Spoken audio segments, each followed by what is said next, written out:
biggest thing is the ability to make an impact. From that moment onwards, we moved from being a brand that advertised to a brand that communicated. We collaborate with our clients, and over time, we try and get them to fire us.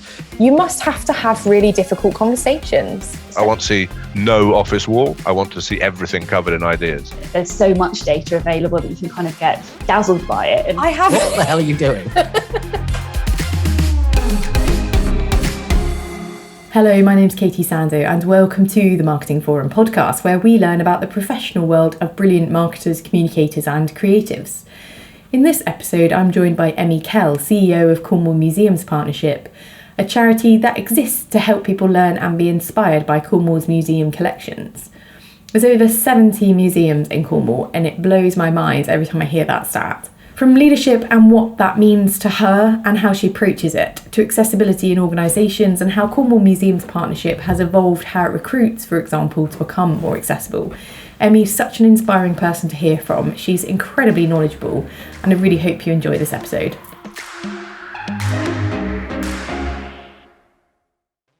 Hello, Emmie Kell. Thank you so much for joining us on the Marketing Forum podcast.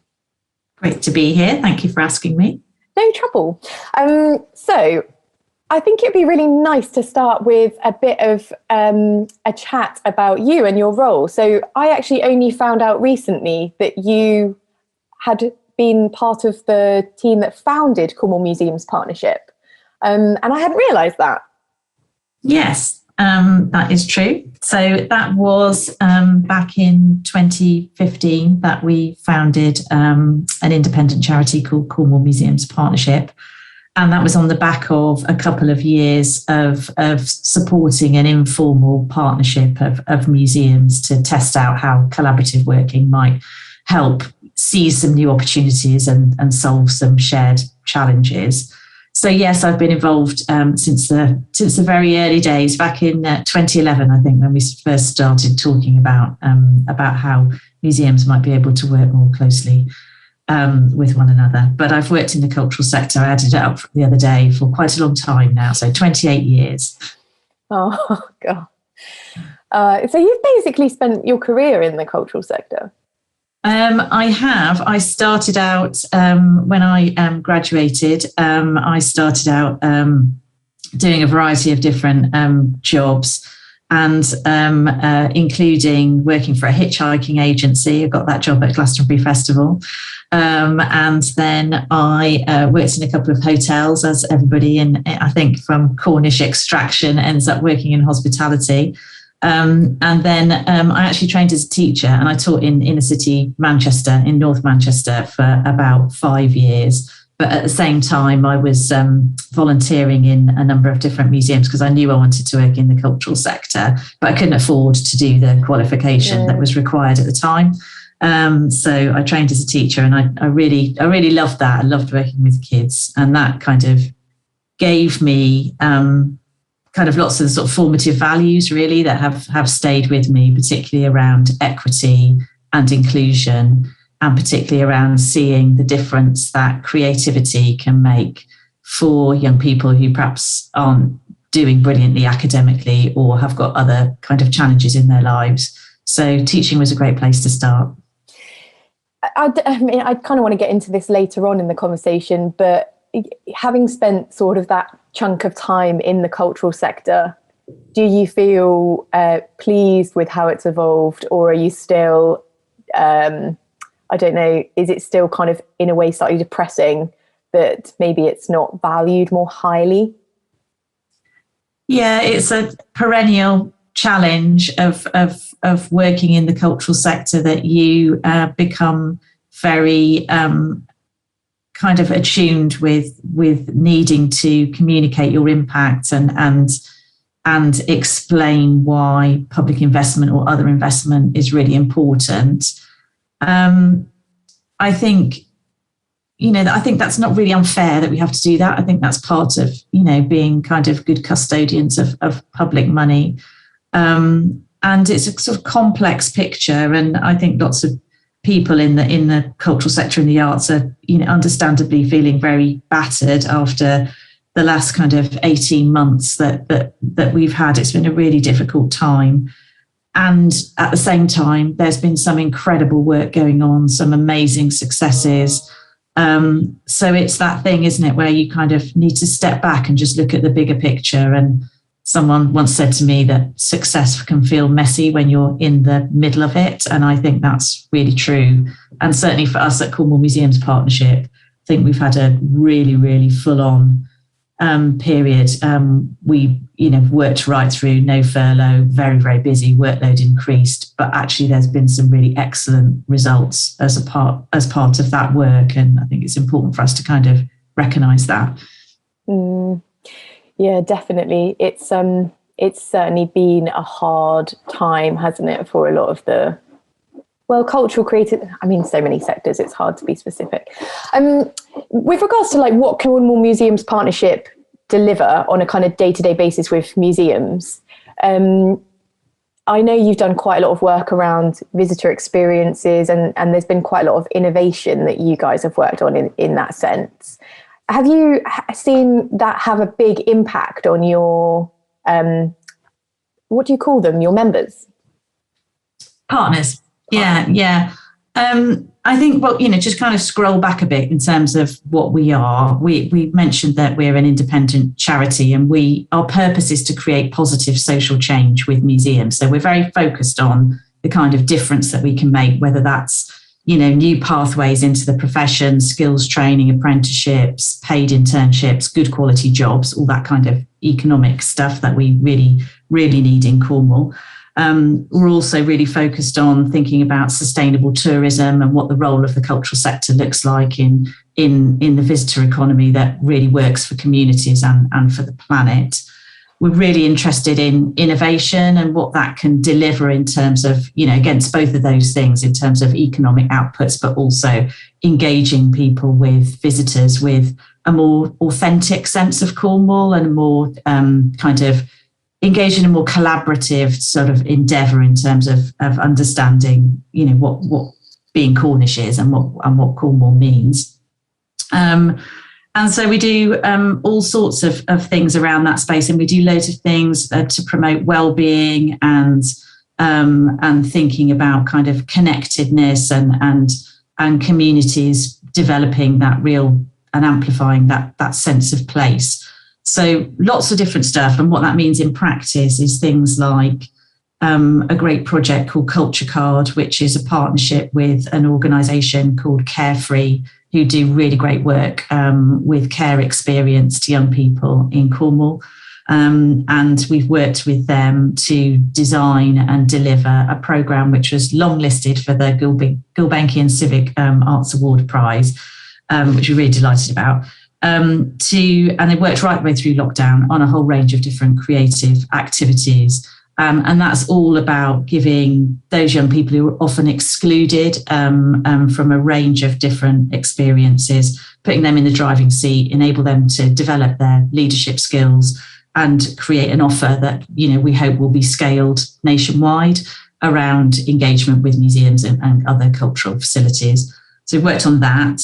We've done some interesting stuff in that space that you referred to, coming out of a project that we've been running called the WAVE project, which has created 5 immersive tech experiences in 5 different places in Cornwall and the Isles of Scilly. And that was really an experiment with Falmouth University Games Academy to look at how we might use immersive technology to add value to local visitor economies. And there are loads of kind of interesting spin-off things from that. And one of those was actually looking at how we can use smart speakers to help residents of care homes enjoy some of the really brilliant audio archive material that really never gets heard. So there's now something called Cornish Tales on Alexa, which anyone can access. You can ask Alexa to take you into the Memory Lane Tavern and you get to hear all these original recordings of people singing in Cornish pubs. Is actually really lovely. And particularly when we were in lockdown and couldn't do anything, there's something really kind of heartwarming about it. So we're testing out, we're testing out where that might go and what that means in terms of, what that might tell us about the kinds of experiences that ways that we might be able to use that museum material to essentially make people's lives better, make them happier. It's like a connectivity as well, isn't it? With like all of the Cornish expats, exactly. like around the world. It's like, feeling a bit homesick. I'll put the old Alexa Memory Lane Taverns on. Exactly, and that's why there's all these interesting outcomes of this material that people have collected and looked after. And connectivity, connectedness, community, collective memory, shared experiences, that's a really big part of it. And it's not to be underestimated. And I think particularly coming out of, we're still in it, the experiences that we've all had over the last 18 months or so, being able to kind of think about new and interesting ways to connect people with one another and create that sense of sort of belonging and community is really, really important. I was reading a report yesterday that said that, really worrying kind of stats around the impact of the last period that we've been through on people's well-being, particularly around loneliness. I mean, it's kind of obvious that would be a result, but loneliness has got really, really bad physical health consequences. It's worse for you than smoking 15 cigarettes a day. Yeah. And culture can be a big part of the solution to tackling that, I think, particularly when partnered smartly with tech. So yeah, I'm interested in all that stuff. It's definitely a space. I actually, on the podcast, have had a conversation with Nicola from BT, the head of, she's, I think, principal lead of innovation.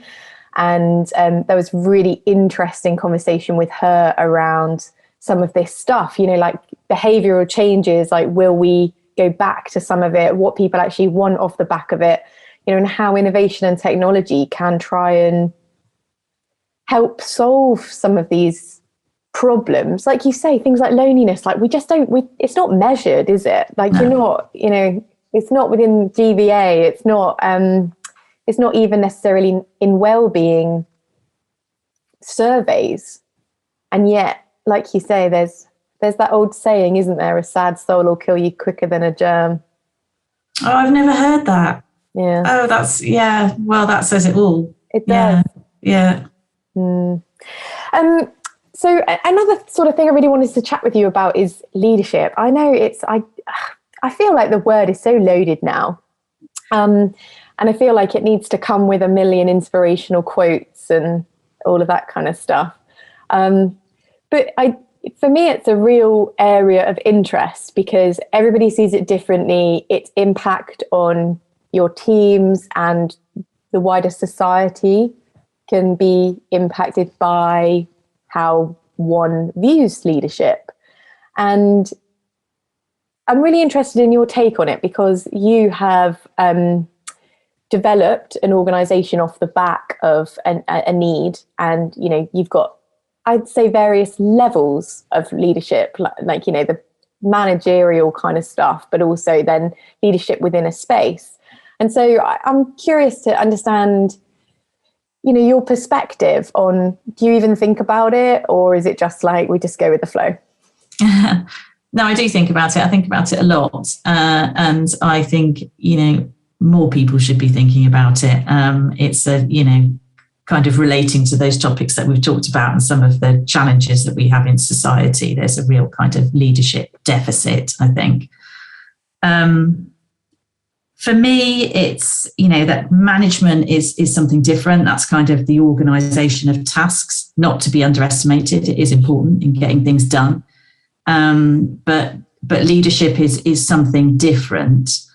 And I don't think it's necessarily related to job title or status within an organisation. No. I think leadership is a set of attributes and behaviours that's really about kind of being able to develop a vision and articulate that vision in a way that inspires people to come along with you. And you don't have to be a CEO to do that. No. You can be, often individuals outside an organisation. You could be a freelancer consultant, or you could be, in a different role in an organisation. I'm really interested in what I think is called collaborative leadership. I'm also really interested in inclusive leadership, which I'm learning more about. But certainly in the formation of Cornwall Museums Partnership, I did quite a lot of thinking around collaborative leadership and the principles of collaborative leadership and what that means in action. And I think we kind of founded the organisation around that kind of idea, which is essentially that, in order to succeed and in order to have the biggest impact, you need to find a way of maximising the collective intelligence of everybody, not just within your organisation, but all of your stakeholders. So it's a way of thinking about leadership, which is, how can I harness the knowledge and skills of all of those partners to really drive forward, the results that we want to see, whether that's around innovation or whatever it might be. And I think in terms of what that means as a kind of skill set and approach, it is about having a mindset where you can think in a strategic way. So it's about being able to step back, see the bigger picture, and have insight into how different systems work and which are the levers that you can pull in those different systems in order to have influence. I think there's something about that. I think there's definitely something around, as I said, being able to kind of articulate that vision in a compelling and impactful way. I think there's something about being able to operate in uncertainty, definitely over the last period that we've been through. And this idea that, it's absolutely about building trust, and that in order to build trust, you have to have a clear sense of your own values and act in a way that is in tune with those and what you say about those. So, because that's what communicates your integrity and builds that trust in you. And with that, people then join you and join your mission. And you can you can sense it before you even know that you've kind of clocked it when people don't do that. Yeah. It just, you can suss it out. And that is, that's kind of one of those things that repels us from kind of getting involved, when you can see somebody's just in it for themselves, or, there's something that doesn't quite ring true. So I think there's stuff all around that. Was the first one you did, just to clarify, did you mention the fact that it's about having a toolkit and that, so not always having the same response? Did I understand what you said correctly? Yeah, I mean, I probably didn't say it in that way, but I do think that. I think that you have to have a really clear set of values. And I think, as I say, it is about having a clear set of vision, a clear vision rather, but you have to understand how to flex and adapt your style in order to land that vision with people who are different from you. Yeah. So this is the kind of diversity piece. And actually, it's not just about what people would call kind of positional authority in your own organisation, which is, that's a kind of old fashioned, I'm your boss, therefore you do what I say kind of, hierarchical model. We don't have enough resources to work in that way. And if we work in that way, we become very siloed. Actually, the collaborative leadership model is about these kind of circles of influence. There's a really great book called Influencing Beyond Authority by Julia Middleton that I read way back at the beginning of Cornwall Museums Partnership.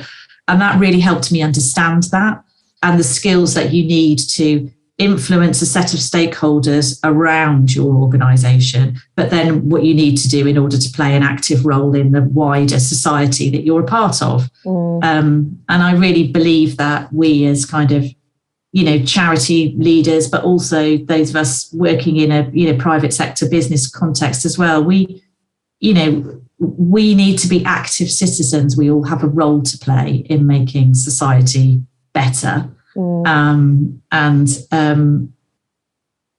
all part of my kind of definition of collaborative leadership, I suppose. And anyone who's interested in that, I would say that there's also, as well as the Julia Middleton book, there is a really good paper on the Oxford leadership website about collaborative leadership, where you can look up all of that stuff. It explains it, kind of in a really succinct and helpful way. And it gives examples as to how companies have really operationalized that and what that means in practice. And all of that stuff is kind of, the sort of bedrock of the way that we've tried. We don't always get it right, but it's the way we've tried to work at Cornwall Museums Partnership, this idea of kind of, the ripple effect, and seeing people as experts in their own experience and working genuinely collaboratively with them and learning from them and learning together.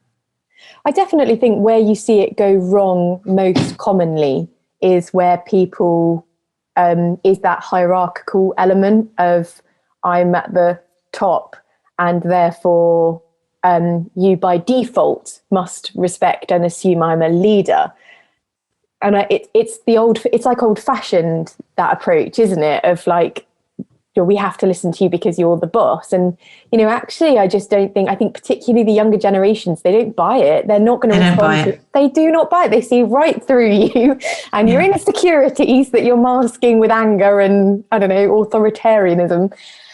I just, I don't think it has longevity anyway.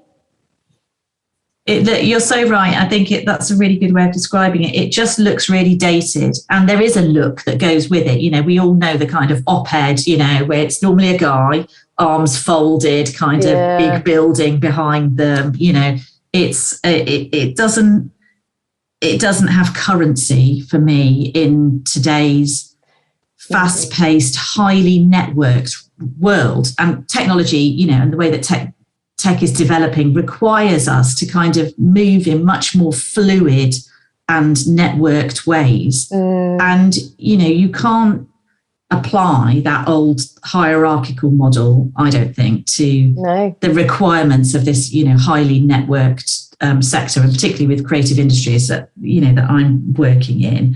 I think that is true. And as you say, people don't buy it. I just also think it's just really ineffective and a poor use of resources not to create cultures where you trust people. Because, I would want, as a leader of an organisation, everybody to be giving the best of themselves and feel they're working in a culture where they can contribute all of their ideas, passion and knowledge and skills. And if I create a culture which says and constantly reinforces I'm better than you as a senior leader, it's not really particularly motivating or inspiring for other people to do that. And I think that collaborative leadership really gives you as an approach, gives you the tools to build that culture of trust and to enable people, to enable leadership at all points of an organisation. And we've seen that particularly with Cornwall Museums Partnership, with some of the programmes that we've run. So we have a trainee curator programme and we have an apprenticeship programme. And, some of the stuff that those, what might be described as entry-level professionals are doing is genuine leadership. I mean, it's far more interesting and disruptive and inspiring and thought-provoking than lots of the other stuff that I've seen in the sector. And I want to kind of facilitate more of that because that's how exciting change is going to happen. Cultivate the curiosity. Exactly. I find it so interesting, the phrase you used around how heavily networked our world is. And I think that's such a good way of putting it, because actually when you dissect that, it's true on so many levels. Even from a practical perspective, say like a younger, inexperienced person could bring serious value into your business through their, for example, maybe influencer networks or digital connectivity that you just don't have. It's like within a marketing context, when you're recruiting people for digital roles, you're looking for the youngest people you can find, basically. But it's such a valid, it's a leveler, isn't it? Yeah, definitely. And I think that there is something in what we're saying there that speaks to that agenda around diversity and the need to, create diverse teams, not just because that's the ethical thing to do, which it is, but also because it is the most productive and effective thing to do, because you need teams that encompass multiple perspectives and particularly draw on the talent, as you say, of when we're thinking about networks and digital influence, the younger generation who are all over it in a way that old people like me absolutely are not. I just think it makes it far more interesting. Yeah. And I'm learning all the time. This, and I think that's part of good leadership, is being genuinely curious, being interested in people, being interested in how different people different to me and my background are doing things. I want to I want to learn from all of that and reach out and be, see how I can get involved and learn from all of those different spaces that are unfamiliar to me. And again, I think all of that helps to feed a creative workplace and a productive workplace.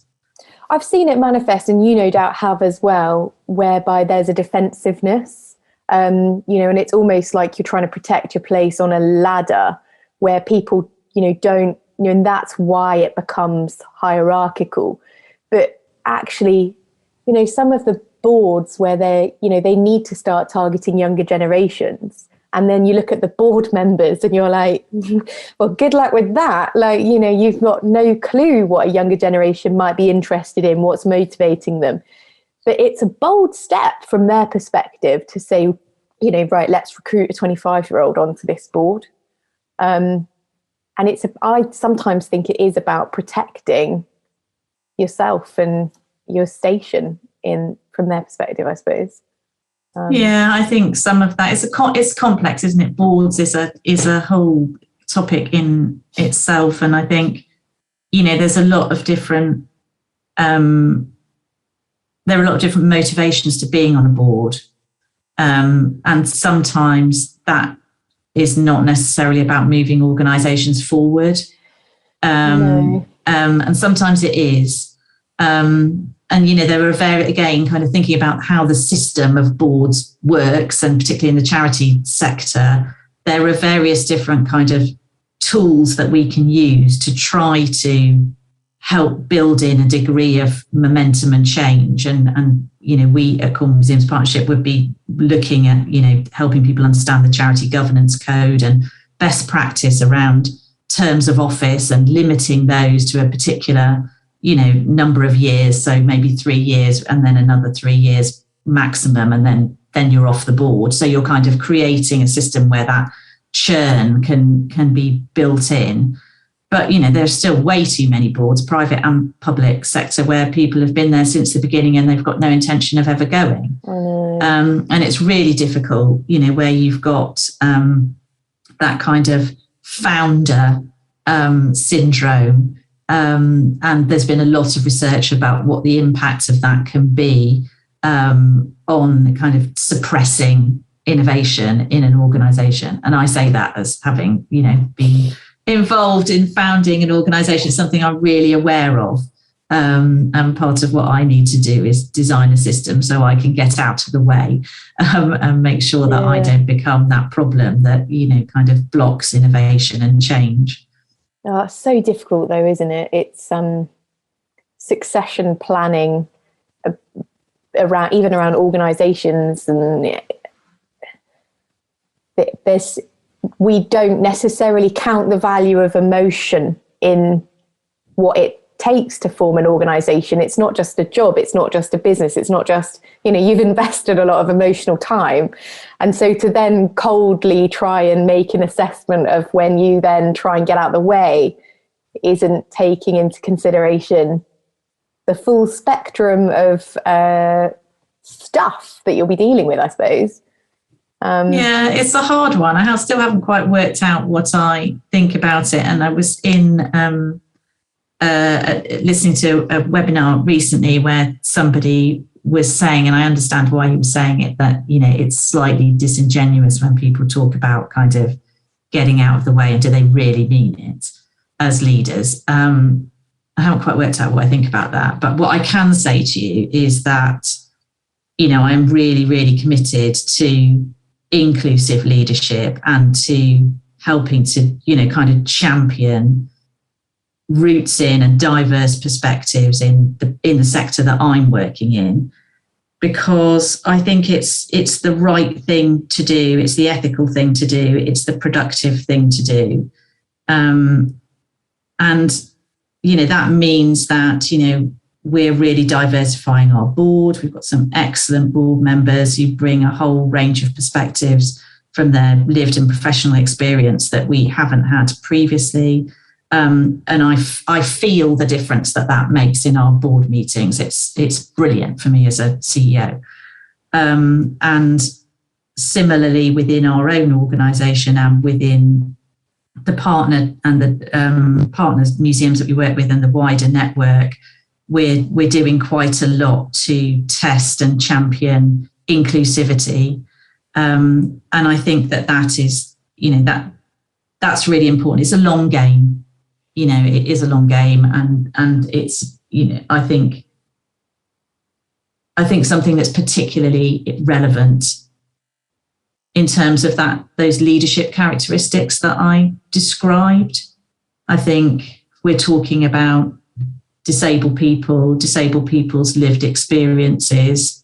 And we know that the context that I'm working in, there's more disabled people in Cornwall than the national average, more people living with a long-term health condition than the national average. There are things that I've listened to that disabled people have been saying about their experience of living in a disabling society. So, you know, it's about the kind of things we've built in society that are disabling. And actually, in navigating those, the skills that you have around resilience, around being able to plan, replan, plan again, you know, all that kind of contingency planning stuff, your ability to challenge, your ability to understand systems, your ability to negotiate, all of those things map really closely with what I was talking about in terms of leadership characteristics. And I'm really interested in, you know, what we can do, certainly in the sort of sector that I'm working in the cultural sector, to be much more effective, much more robust in making sure that disabled people are involved and leading and, you know, and bringing their expertise and perspectives to shape whatever comes next, because it feels super, super relevant. And I think that's, you know, there's lots of sort of careful thinking that needs to be done as we come, or as measures are lifted at this stage in the pandemic, and, you know, what that has meant for the way that people, vulnerable people in our society, however that, you know, that label might not be the right one, but how people who are dealing with different health conditions or disabilities are, you know, feeling at this stage. And the worst thing that we could do is just assume that everything's fine and kind of just deploy all the strategies and tactics that we had pre-pandemic. You know, we've got an opportunity to create things now which don't go back to the ways that things have been, and to be much more inclusive. And I think that's part of the 2021 leadership challenge. How are you going to be more inclusive? How are you really going to, you know, draw on all of that relevant expertise? How are you going to create a really diverse team that is enabling and brings in disabled people's perspectives? It's so the depth around it is so important, isn't it? It's so easy to sort of scratch the surface of some of this stuff and effectively try and tick a box. but actually like you've listed, like the value of that diversity and accessibility is super important, but also the reality for a lot of people is not simple. It's not just about accessibility on a practical level, like can I physically get around? It's like you say, it's the value therefore of that perspective is huge. Yeah, I think so. And I think it's that, it's that challenge about, it's not just about, opening up spaces. Like, why would I want to be in your space? It's about making it, working together, being collaborative to create something, whatever it is that you're building in your business, to create something that is meaningful and has relevance and impact for a much wider range of people. So it's not, it's not just thinking about access. It's about, inclusion is a much more sophisticated concept. And I think, I'm trying to educate myself. There's lots of stuff that I don't know, and I get things wrong. And I'm constantly trying to kind of check and challenge my own language and invest in my own development around this. One of the things that's really helped me is learning about intersectionality, and that concept that I think comes from a professor in the States called Kimberly Crenshaw, which enables us to kind of, it's like and there's a wheel of privilege that is my kind of pictorial reference. And it helps you kind of understand that we all have multiple identities. And this is where the whole kind of diversity and inclusion thing, like you say, it goes wrong when people start thinking about ticking boxes. And intersectionality helps us to just reflect on all of the different aspects of a person's identity and think about how some of those combine at different times to create privilege, and some of those combine to create discrimination, and just having an awareness around that stuff. And again, because you're interested in people and you want to find out how to make things better, that at its simplest level is I think what it's about. And I've found the intersectionality concept really helpful. And really helpful in thinking that, there are certain spaces that I operate in where I've got a degree of privilege, and I need to be aware of that. And there are other spaces that I operate in where I'm discriminated against. Yeah. And, all of this stuff is it's learning. It's never done. I equally, I sometimes find it deeply frustrating, and it's difficult sometimes not to be worn down by the fact that you still see extensive discrimination, oppression, inequalities left, right and centre, and in the public eye, like blatant. And it's just, you just think, how are we still allowing this? I don't know if you saw the other day, but there was one, I can't remember the name of it, it's a big creative agency. And the senior leadership was predominantly older white male execs. And so 2 of them got made redundant, and they successfully sued for discrimination. And it's just mind-blowing. The media targeted the female creative director in a way which was completely, for example, images of her used in the press were her in a bikini. How are they getting away with it? Yeah, I did see that, and my heart sank. It's like you say, it's wearing and depressing. And, I think and we're saying this as, 2 people with a great degree of privilege that aren't, when we're thinking about that intersectionality and some of that cumulative discrimination that plenty of people in our society experience on a day-by-day basis, can only imagine what that, how grindingly, difficult that that is. I think my response to that is, it is about holding your values true and reflecting on what matters to you and thinking about the change that you can make and just being consistent and vocal in your support for the principles that you care about. And, you give yourself a break from time to time, because sometimes it does get really super annoying. And part of your toolkit around resilience is just to step away for a minute. Yeah. I was reading some interesting stuff about, where you care about, I think where I've got things wrong in the past, where I care about things very much. And that passion comes across in a way that undermines my ability to make a difference. Yeah. And I think sometimes it's about, if you want to make a change in thinking about who you're trying to influence and the difference you're trying to make, sometimes it's about really dialing up the calmness and the collectedness, isn't it? And sometimes it isn't. But I've been reading some stuff about, kind of concepts around allyship and actually people talking now about being an accomplice, which is much more active. So it's not just about saying things. It's about how am I actually going to do things? So what might we do in response to that scenario that you've outlined? It's a job that's never done, but it doesn't say that we can't keep going.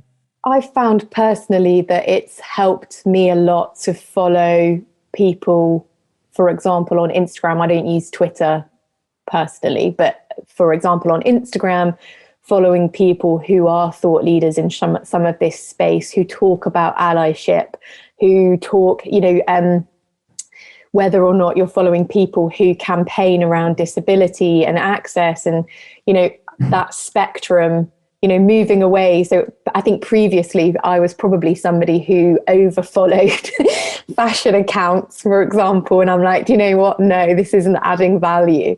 And I have consciously noticed over about 6 months, my perspective shift just from following a more diverse audience of people and hearing their voices just on a day-to-day basis on the scroll. And even that kind of like peripheral, it makes a massive difference to what you're thinking, why you're thinking it. And that's where social media is dangerous as hell, isn't it? Because if you're not being conscious about it, you start being the internet's Karen. But completely agree with you around the point that we have to be constructive, because if it's not constructive, it's damaging. And I have challenged myself at times to say, right, what's the strategy for trying to get your point across if yelling like hell isn't going to do anything? But so in a practical level, as somebody that employs people, how have you changed how you recruit? Yes, we have. And we've done that in a collaborative way. So we have reached out to other people that we admire or we think, looks like you're doing something interesting. Arranged a chat and found out more about what they're doing. So we really inspired by Blue Fruit software and some of the stuff they're doing. So, and they were very generous in sharing their approach to recruitment. So we had to chat with them. We've also done some work with the University of Exeter. They have a project called the Inclusivity Project, and we've partnered with them over the last 12 months to come up with a sort of set of practices. And then there are other, as you say, there are other kind of influencers and groups that we follow on social media who've been really good in helping us up our game. So in our sector, there's something called Fair Museum Jobs. We're really interested in what they're saying about recruitment practices, and they really do kind of challenge people in our sector to do things differently. And what that has boiled down to is an approach that we're currently testing. So we, at the moment, are doing task-based recruitment. So if you apply for a job, we've just closed a job at the weekend we were advertising, if you applied for that job with Cornwall Museums Partnership, you didn't have to fill out an application form. There's a kind of basic sort of personal details thing to check eligibility, but I don't, as the person assessing applications, I don't see any of your details. It's blind recruitment. I don't know who it is, who's applied. What I look at is a task that you've completed, which has been designed in order to help us assess your skills in relation to the job description that we've drawn up. And we select people for interview on the basis of those tasks. We've really tried to look at the way we structure the desirable and essential characteristics in our job description, so they're actually about the job. They're not just about a list of things that are actually more aligned with privilege than they are about your ability to do anything. We've also actively said, we've stated that we are actively seeking applicants from Black, minority, ethnic, Asian backgrounds, that we really, really welcome applications from disabled applicants. So we've named that. We have done quite a bit to kind of break down and make more transparent what it is like for people who don't know much about us, what it's like working for us. So we tend to do, when we did some recent board recruitment, we did videos talking about what the role of a board member is. And we had one of our brilliant board members did that, and she did it in a very inclusive and open way that was very true to our values. And that's the fundamental point, which is we recruit to our values. So we have done quite a lot of work around the charity's values, and we've extracted from those values what we think the behaviours are that deliver those values. And that's our kind of baseline for all recruitment. And why that matters is because that relates to what I was saying at the beginning. That's how you can create a culture of trust, and you can create that shared vision, because you've got people who fundamentally are coming from a range of different diverse perspectives, but their values are aligned in terms of the difference that they want to make in the world. I definitely, so we've done all of those things. It's what you're talking about. Like you used to hear it quite often, like, we didn't get any applications from any ethnic minorities or disabled people, or women, any of the above. What you're talking about, evidence, is why that just doesn't hold water anymore. If you do not actively make something accessible, you will not get applications from a broader audience. Yeah, I think it's just been a cop-out, and too many of us have, like you say, have said, oh, well, no one applied. Or, exactly. Why would you apply if that organisation looks like it doesn't speak to you and isn't interested in you and your experience? 100%. It's like you wouldn't buy from a brand that resonates with you in no way. They're, burning the forests. You're not going to be like, brilliant. Yeah. Exactly. And it is. So there's really interesting stuff around communication and what you are saying about who you are and what you stand for and who you want to work with, that is absolutely at the heart of inclusive recruitment, I think. And I'm really keen to learn from other people. I'm sure we can get better at it. But the other thing that's super important is data, and just making sure that you are tracking, the diversity of your workforce. We do that. We have an annual survey that we do of all of our employees, freelancers and consultants, board members. And that means that we've got a good baseline and we can make evidence-based decisions about where we target our recruitment. And it's interesting because I think in the past, lots of people are like, oh, should we ask these questions? It's a bit, I'm not quite sure. People are going to be really reluctant to fill it out. We haven't experienced that. In fact, we had some consultants who said to us, this is the first time we've been asked this, and it's brilliant. We're really glad to contribute. So I thought that was, that's interesting. Yeah. Well, I think people want to be part of a positive movement, don't they? I think good people do want to help create positive change. And so if they can understand how what you're asking enables that. I was reading the other day, I'm going to get this wrong now, and that's going to be really annoying, but France, because they separate out country, religion, etc., they don't track, so they don't have census data, so they don't have any data about who is where in what job doing what. I'm going to have to fact check this. I could not believe it, because what they have probably gone in thinking is, we don't engage in equality and diversity. We don't create issues within it. It will sort itself out. But that's not what happens. If you don't look at the data, if you're not actually challenging yourself with the statistics, you're blind to it completely, aren't you? My headphones falling out. Yes, exactly. And I just don't think there's an argument to be made for that kind of an approach. And you wouldn't do that with any other aspect of developing your business. You're not just going to kind of say, oh well, we want to sell some more stuff. Let's leave just the numbers to it. Let's just guess who we might sell it to. That's just that's at best unscientific, and let's put it in that category. And at worst, it's facilitating exactly. It's just complicit in a system that privileges a minority, and that's not. France aren't doing very well on that anyway, are they? Yeah, that's not where we want to be. One of the questions I have for you around recruitment. So So the first step is completely blind. One of the things, and I've probably been guilty of it, one of the things I hear a lot is about fit. We need to recruit around fit. And do you look for that then at later stages of an interview process? Culture obviously does matter.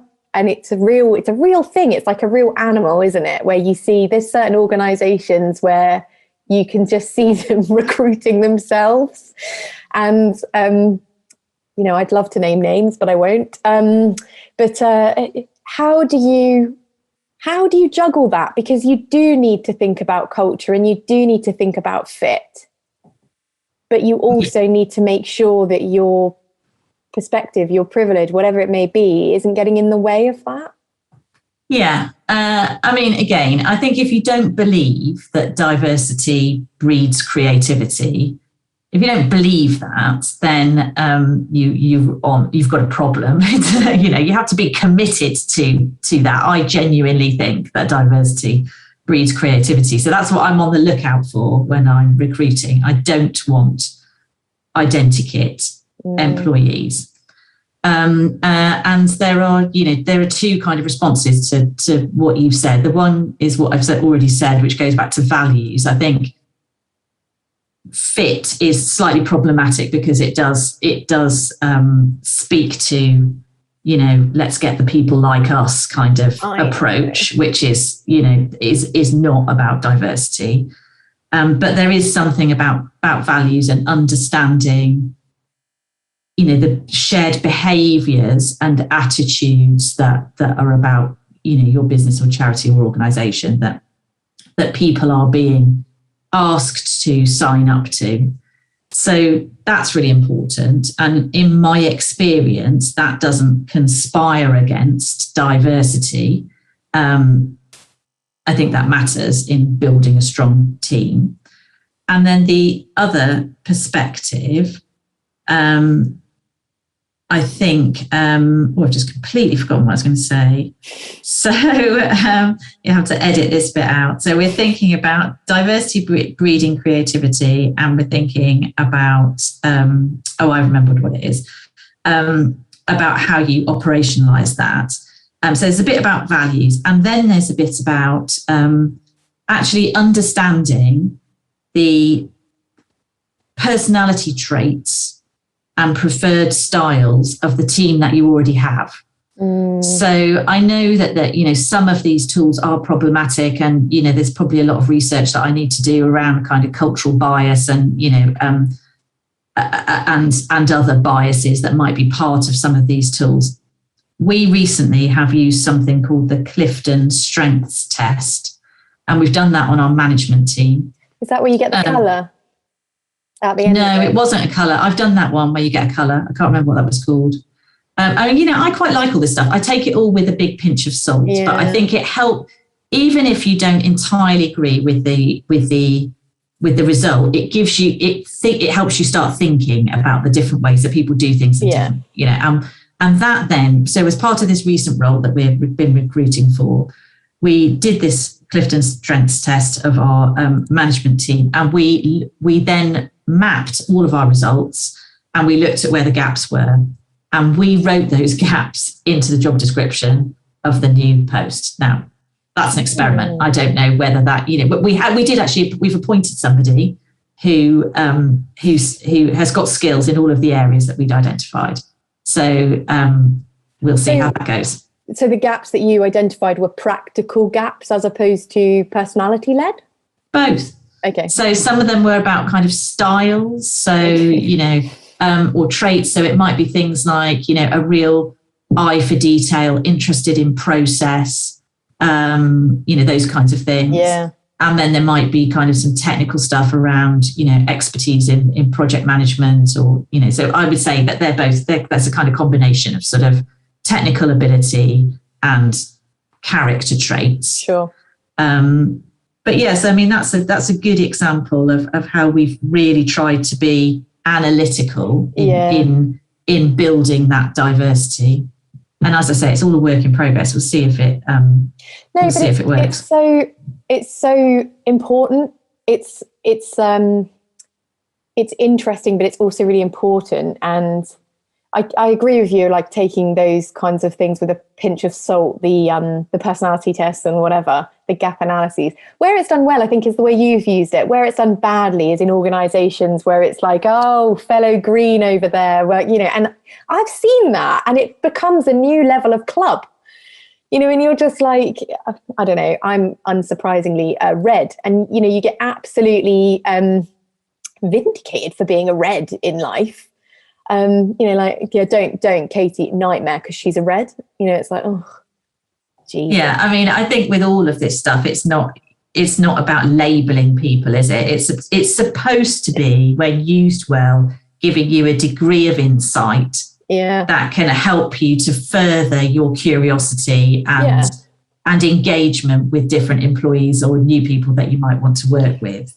It's supposed to be the opposite of a box, isn't it? And it's supposed to be the opposite of a box, yeah. And I think it's like the beginning of part of a process of listening. That's the other thing that I probably should have said, when we were talking at the top about leadership characteristics. Number one, kind of underestimated, most important skill is actually listening, active listening. Yeah. And not just once or twice, but repeatedly. And that's really important in kind of creating a culture with fairness and respect and, value and belonging. You got to be interested in people and genuinely listening to them. And I think, that tool that we talked about is part of trying to sort of elicit some of those conversations. But if you just did that and then never spoke to people again, or just kind of said, right, that's it, Katie, I've done you now. I know you're red. Don't need to know anything else about you. Yeah. That's it. Then, that's not part of an approach that's based on a commitment to listening. Particularly because, like you said, there's still biases within the way the projects are developed. Like, if I were a bloke, would I still be a red, or would some of my behaviours not register as ready? Would they or not?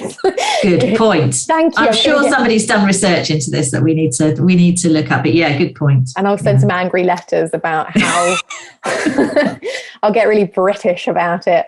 Have you got time for me to ask you one last couple of things? Cool. So the cultural sector. So I know you've talked about the importance of culture, and I'm going to chuck creative industries into there as well, although I'm not necessarily sure that you did include creative industries. But so we're both from Cornwall, you're living in Cornwall. We have seen and still see some of the areas of deep deprivation. And I remember you talking about the fact that you can live in some of these areas your whole life and see no investment and no development. And therefore, the question is, so how is anybody supposed to have aspirations raised? Or how are you supposed to be excited about being somewhere? Or I'm totally putting words into your mouth now. But talk to me about how you see culture and maybe the creative industries or not, sort of tempering some of that. I think at the most fundamental level, cultural experiences, and culture is probably not a great word, it's what we use in the sector, isn't it? But, you know, in the real world, whether it's music, drama, art, radio, whatever it might be, those are the things that make life worth living a lot of the time. You know, you'll be able to tell me lots of things about, you know, about books that you've read or films that you've watched or, you know, that have made a real difference to you. And they make a difference to you because they help you see things from a different perspective, or they connect with something inside you that you didn't quite realize was a thing. Or, you know, they just kind of elicit emotions that are just fundamentally part of being human. Yeah.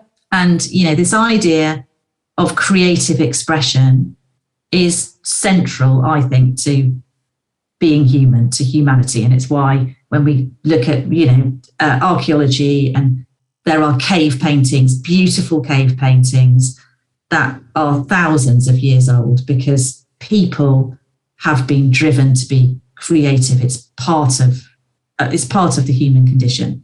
So I think there's something about that kind of fundamental need for self-expression that is really, really important. In terms of addressing some of the challenges, you know, whether you're in Cornwall or whether you're in, you know, North Manchester, I think there's something about aspiration that I've really seen that you know, and that's where culture can make a difference. So I think particularly in the place that, you know, I grew up in, which is not one of the kind of tourist hotspots in Cornwall, it was very difficult to, you know, that there's not much going on. Let's just put it that way. Some really interesting work is going on there, being led by artists, working with artists from actually internationally and the local school, and they've built their own art gallery. The young people have worked collaboratively with the artists, who've worked collaboratively with other artists to create their own art gallery. And that's not just, you know, that's not it. Actually, what it's about is what doing that and having the experience of making art and talking about art and being creative, what that has helped those young people feel and know about themselves and the opportunities that they might have in a place where those opportunities aren't visible. If you step outside, you don't see any of that stuff. And if it's not in your family, you don't know about it. It feels like all of that exciting stuff is for other people. It's not for you. And so that's a really good example. The Pool School Gallery is a really good example of a project which actually it's all about leadership. It's about how being involved in creativity can raise aspirations, help people feel and think differently about themselves and what they may then go on to do. It's something about confidence, isn't it? And being able to have those opportunities for self-expression actually builds someone's confidence. So I think that's an example. I think the work that I talked to you about with Carefree and the young people who are care experienced, that's another great example of, you know, they would be labelled as the, you know, having some of the poorest outcomes in terms of, you know, as a group of people in society in terms of employment or, you know, contact with criminal justice system, you know, all of those indicators don't look good. And this group of young people have worked on a creative project which has been so thoughtful and really quite kind of profound in terms of some of the topics that they've been able to explore in a way that doesn't feel like a social service, doesn't feel like being done to. It feels like it's a fun, relaxing, informal experience. And that's because it's been led by professional artists who know what they're doing, who are trained in this area. It's not, this is something that involves skill. But it comes back to me again, to me, it's about equipping and enabling people to have experiences which build their confidence and their aspiration, give them opportunities to be in the driving seat so that they can make a change and do things differently. And I think that's what, on one level, that's what, we've been doing at Cornwall Museums Partnership, that, some of the work that we're really proud of. I think there are other aspects of culture that are really important around storytelling. And it's, how great actors and Michael Sheen is one of these people. He's got an ability to communicate really complex human issues in a way that's very relatable and understandable. And I think that's really important. I think there's a whole load of stuff around just having fun. That's really, that's not to be underestimated, given the, kind of time that we've just been through, and the positive impact that culture can have on well-being. And we know, there's loads of data that says that being involved in arts activity is really good for you. And then, I suppose the broader point about creative industries that I've been banging on about for, the last 6 or 7 years is that people, tend to have this false idea of the creative sector as kind of amateur hobbyists, maybe knocking out a few, things in their garden shed and selling them on, Etsy. When actually the creative industries are a huge economic power. Yeah. So in terms of, and that, brings with it responsibility, but, around creating, how that power is deployed. But there is real opportunity to think about how we can make more of the jobs and growth that we see in particular subsectors of the creative industry. So there's some, really great opportunities around screen and gaming and digital more broadly.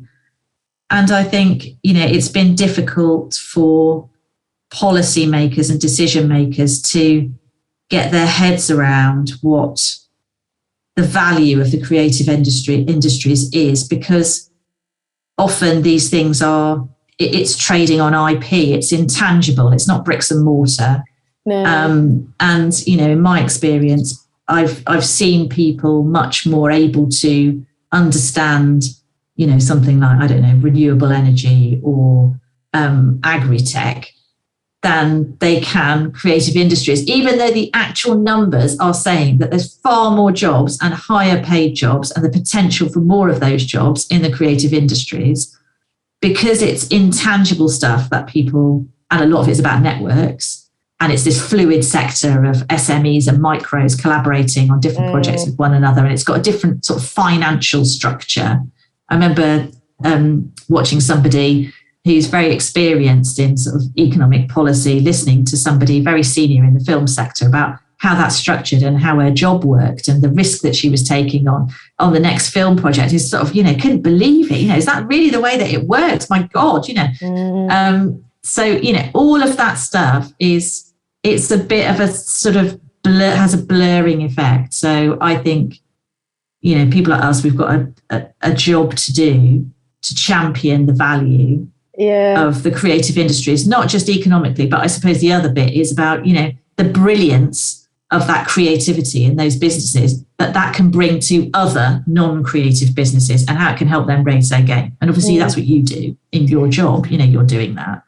So I think what I find really, there's a brand problem for the creative industries. You still get the people who go, oh, a creative eye roll.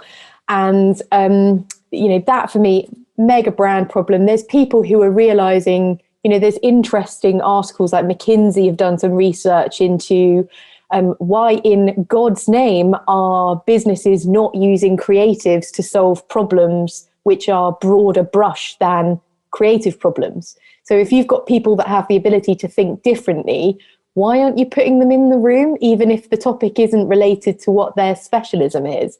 And so there are people that are trying to push that forwards, but it all stems back for me to lazy thinking. It's the same as the equality and diversity. Bit difficult, let's just leave that there. Creative industries, bit difficult to understand exactly how it works, whether or not we can work out the value and the statistics. So let's just keep that in its,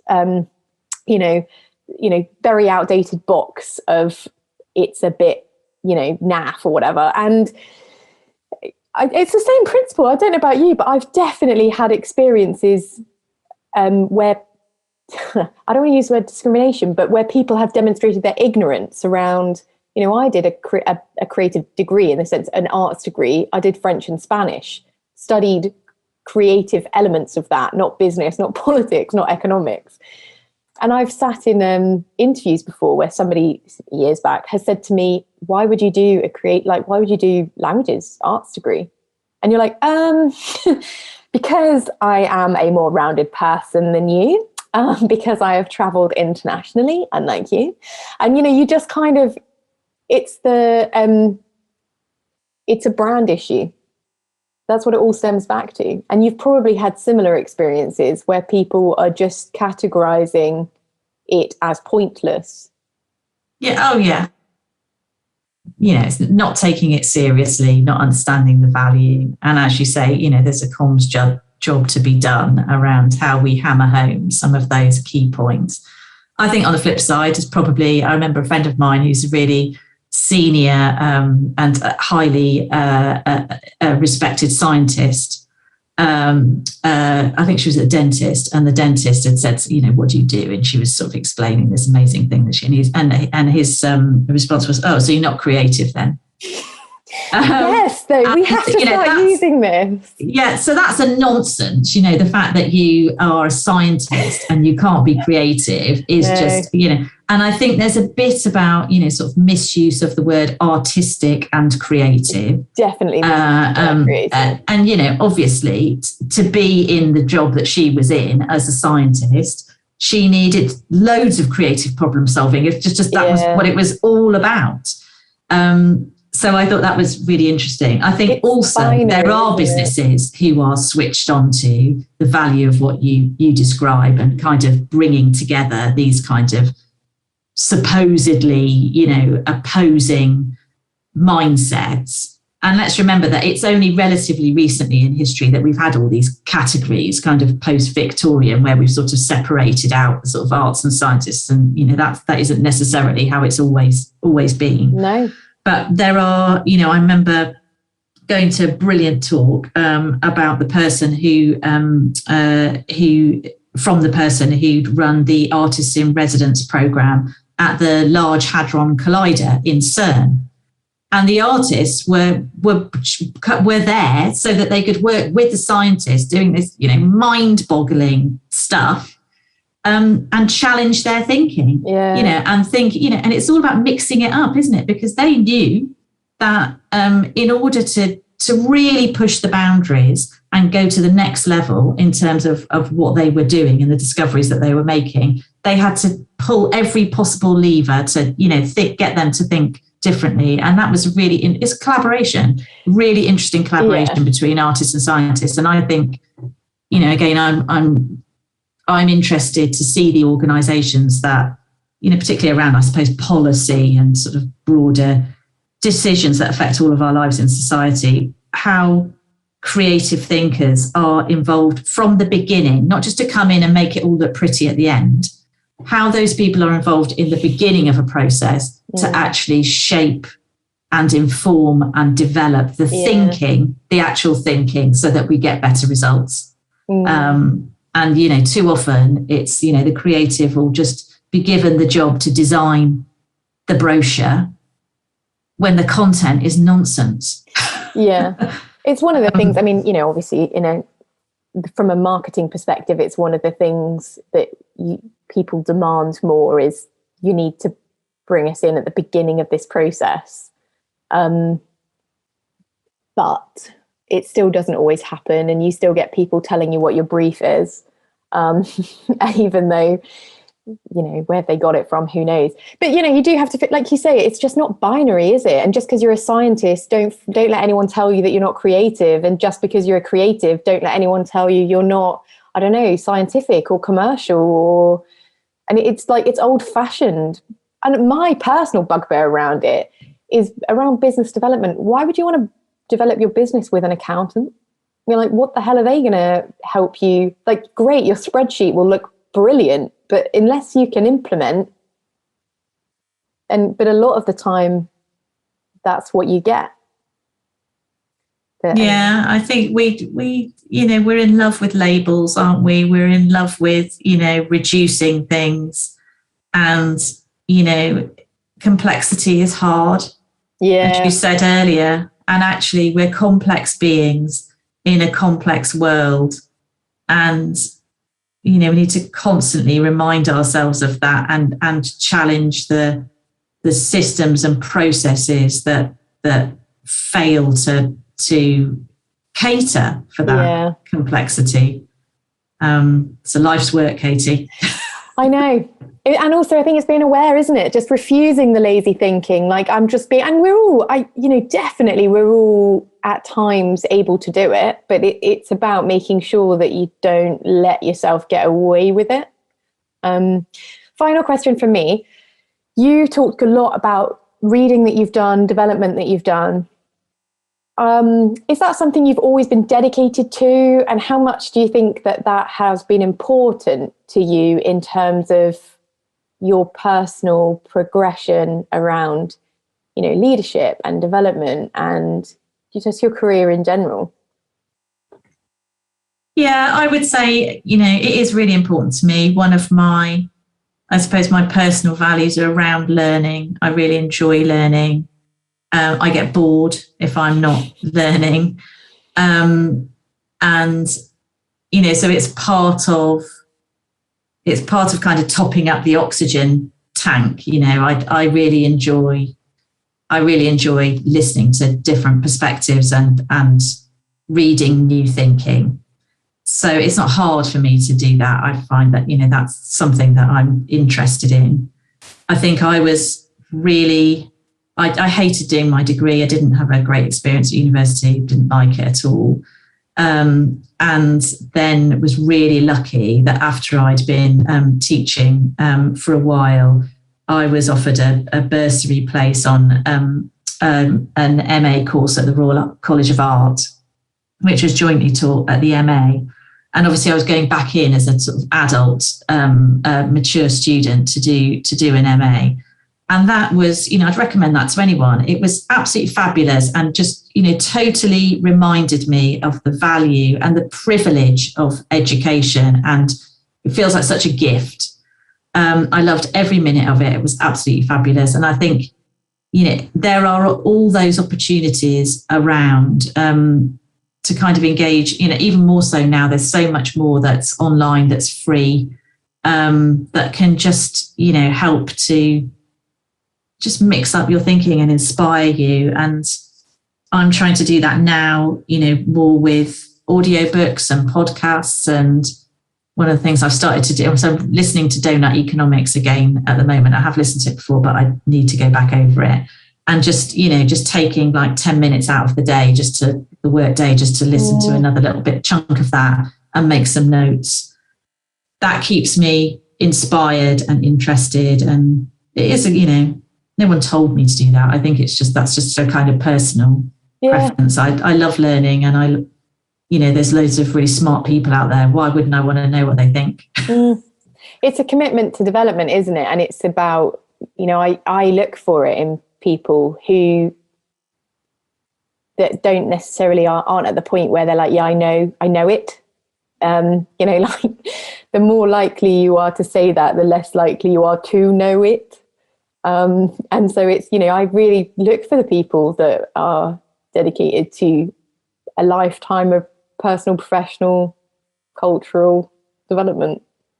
It's just more interesting, isn't it? Yeah, like you say, there's nothing more of a turn off than somebody saying to you, I've got nothing more to learn. Oh, really? Yeah.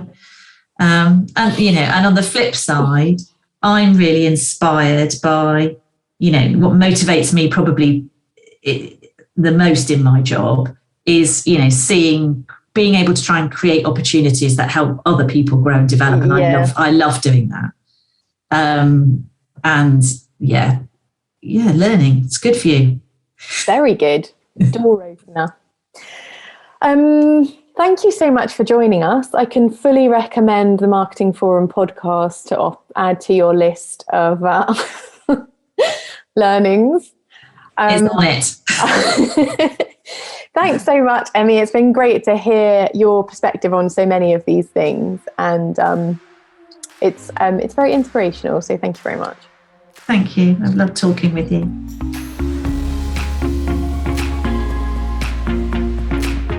I hope you enjoyed that episode of the Marketing Forum podcast. If you are not already, please do like and subscribe. And you can follow us on social media or subscribe to our mailing list to find out more about episodes coming your way soon.